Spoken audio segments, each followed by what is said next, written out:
სახელითა მამისათა და ძისათა და წმინდისა სულისათა ხვალიდან ვიწყებ დიდ და წმინდა საღდგომო მარხვას.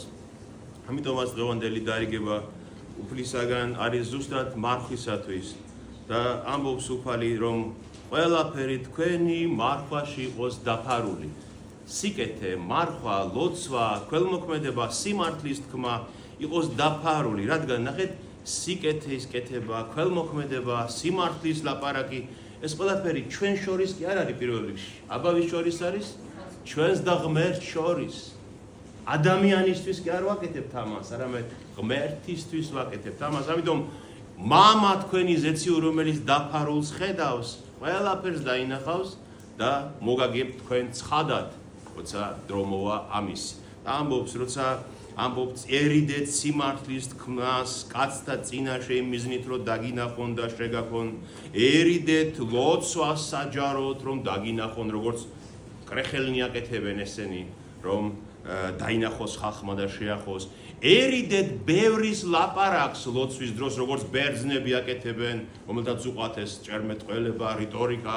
არა, თქვით ის, რაც გჭირდებათ, მოკლედ და ღმერთმა წინასწარ იცის თქვენ რა გჭირდებათ, სანამ სთხოვდეთ მას და აი აქ ასწავლის უფალი მათ, რომელ ლოცვას? მამაო ჩვენოს. მამაო ჩვენო არის ერთადერთი ლოცვა, რომელიც უფალმა ჩვენმა იესო ქრისტემ ძე ღმერთმა ჩვენ გვასწავლა. მამაო ჩვენო. აი სულ ვამბობთ ხოლმე, სულ რომ ეზარებოდეს ადამიანს ლოცვა და ძულური იყოს ლოცვისას, მამაო ჩვენო, ეს არის უფლის მიერ ნასწავლი ლოცვა, ყველამ უნდა თქვას, მამაო ჩვენო. და შემდეგ ამბობს მარხვაზე, რომ როცა მარხულობ, ნუ იქნები აი იმაცავით, კრეხელთად მსგავსად, რომ წუხარენი დადიან მარხვის დროს. რადგან ქრისტეს დროს ძველ აღთქმაში მარხულობდა ისრაელი. მარხულობდნენ წუხარების დღეებზე, მარხულობდნენ კვირაში ორჯერ, ან განსაკუთრებულ დღეებზე, მაგალითად ტაძრის დაცემის დღეს იხსენებდნენ. და ამ დროს, აი ამ დღეებში იუდეველები არც პირს იბანდნენ ზოგიერთნი, არც ზეთს ისვამდნენ თავს, რადგან ზეთის წასმა ის პირველ რიგში მიაჩნდათ მათ, რომ თავის მოვლის ნიშანია, ხო? მოვლილი დადიხარ, ლამაზად დადიხარ, როგორც კოსმეტიკას ხმარობ დღეს ჩვენ. და ისინი ამ დროს არ აკეთებდნენ ამას და ადიოდნენ ეს ჭუჭყიანები და უბალები, რომ ეჩვენებინათ როგორი მწუხარენი არიან. ქრისტიანობს, არა, თქვენ შორის, ჩემ მოწაფეებს შორის ასე არ იყოს. პირიქით, როცა მარხულობ, იცხე თავზე ზეთი, დაიბანე პირი, არ შეგატყონ, რომ მწუხარე ხარ იმაზე, შენ ცოდვებზე, არამედ დაფარულად, როცა შენს ოთახში ხარ, შენ სენაკში ხარ, აი იქ იტირე, როცა მხოლოდ მამა გხედავს და მამა ღმერთი მოგაგებს ამისთვის, შენ ცხადად. და ბოლოს ამბობს, ნუ იუნჯებთ, არ დააგროვოთ თქვენი სიმდიდრე ამ ქვეყნად, არამედ დააგროვეთ აი ამ საქმეებით, აი ამ სათნოებებით, რაც ახლა მე ჩამოთვალე, იცოდეთ, რომ დააგროვეთ სიმდიდრე ზეთსაში, რადგან სადაც სიმდიდრეა, შენი საუნჯეა, შენი იქვეა შენი გულიც, ხო? ამ ქვეყანაზე ვცხოვრობთ ხორცში, მიწაზე, მაგრამ ჩვენი გული უკვე ზეთსაშია, უფალთან, რადგან იქ გროვდება ეს სათნოებანი. და ერთი ადგილი გამოგჩნევთ ჩვენ დღეს არის შენდობის კვირა, ხო? შენდობის დღე, როცა ადამიანები ერთმანეთს თხოვენ პატიებას დანაშაულისთვის, რაც მათ მიუძღვით. აი ეს შენდობაც უნდა იყოს გულწრფელი, ნაღდი, გესმით? არ უნდა იყოს ის, რომ აი როგორც ჩვენ ხანდახან იციან ხოლმე, რომ ჩამოივლიან ტაძარში და ყველას თხოვენ მაპატიე. არც იცნობს ადამიანს და ეუნება მაპატიე. რა უნდა გაპატიოს? არც გიცნობს შენ და არც შეგიცნობს. ეს არის უკვე ის, რასაც ქრისტე გმობს აქ. დასანახად მოაკეთებთ ამას. სხვის დასანახად, რომ მთელ ტაძარს თხოვე შენდო. ეს კი არ არის საჭირო, არამედ შენ ხომ იცი ბალიჟზე თავს რომ დებ ვის აწყენი.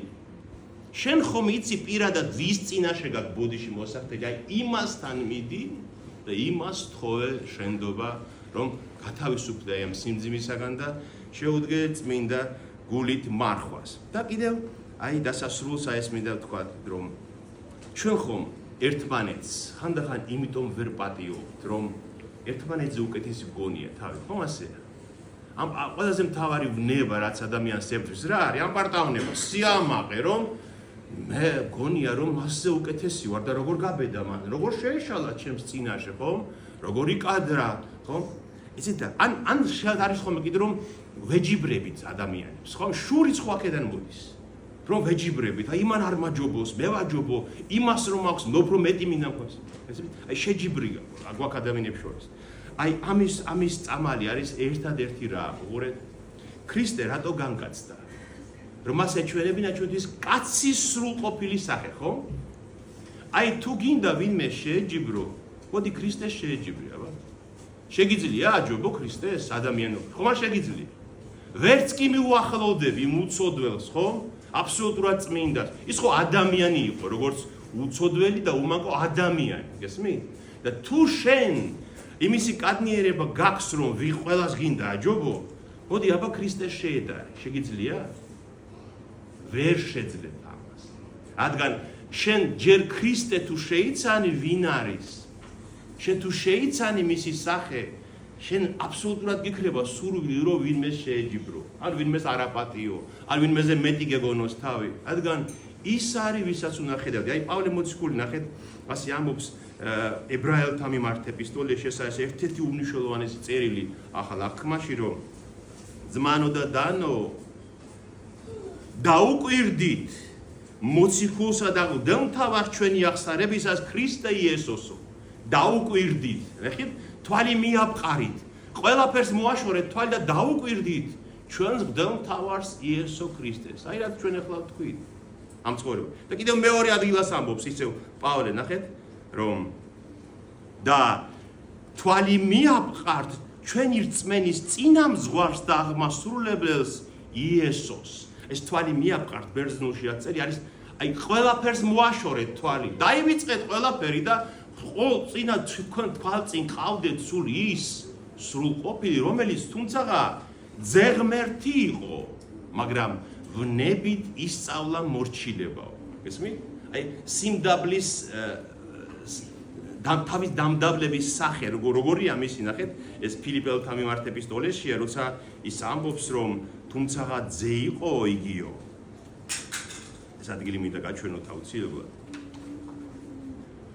მაგრამ ნახეთ, 7 საფეხური გაიარა მან თავსიმდაბლის. ვნებით ისწავლა მორჩილება, რას ნიშნავს? ის ხომ პიროვნება, როგორც ღვთაებრივი პიროვნება იყო, ხომ?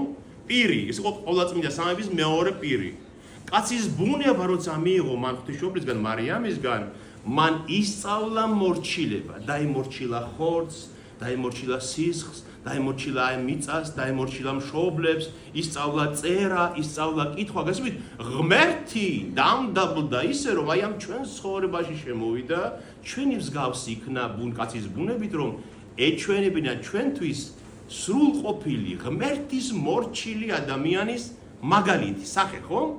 ამიტომ ის უნდა იყოს ჩვენთვის თავარი მისაბაძი. ნახეთ, ამბობს, მანო დაიმცირა თავითვისი. მონის ხატი შეიმოსა, მონის ხატი, ქმნილების ხატი. შემდეგ კაცის მსგავსი გახდა, თავი დაიმდაბლა, მორჩილი გახდა სიკვდილამდე და ჯვარზე სიკვდილამდე. თავისი სიკვდილით რომ მომკვდარიყო, ეგეთი მორჩილი კი არ გახდა. ყველაზე სამარცხვინო სიკვდილი, რომელიც იმ დროს ითვლებოდა, ჯვარზე სიკვდილამდე თავმდაბარი და მორჩილი გახდა, გესმით? ამიტომ აი ამ სახეს თუ ხედავ ჩვენ ქრისტესას, როგორ შეიძლება რომ ერთმანეთს შევეჯიბროთ? როგორ შეიძლება რომ ერთმანეთს არ ვაპატიოთ? როგორ შეიძლება რომ ერთმანეთს მიმართ ამპარტავანი და ამაყნი ვიყოთ, ხო? ამიტომ თვალი მიაბყარით მას და ყველაფერს შეძლებთ. აი, ადამიანების ვამე კითხავს, როგორ ვიყო ღმერთო, თავმდაბარი, როგორ ვიყო? თვალი მიაბყარი იესო ქრისტეს, შეიცანი ვინ იყო ის? მიბაძე მას და შენ მიხვდები რომ ერთმანეთს შორის სამპარტავნო არაფერი აღარ გვაქვს ჩვენ. აი ეს არის ქრისტიანის გზა. შეგვაძლებინოს ღმერთმა ამ დიდ მარხვაში რომ ჩვენ ეს შევძლოთ და ვიხილოთ უფლის ჩვენის იესო ქრისტეს სახეს სრულყოფილად ამინ. ჩვენთან არსებეთ.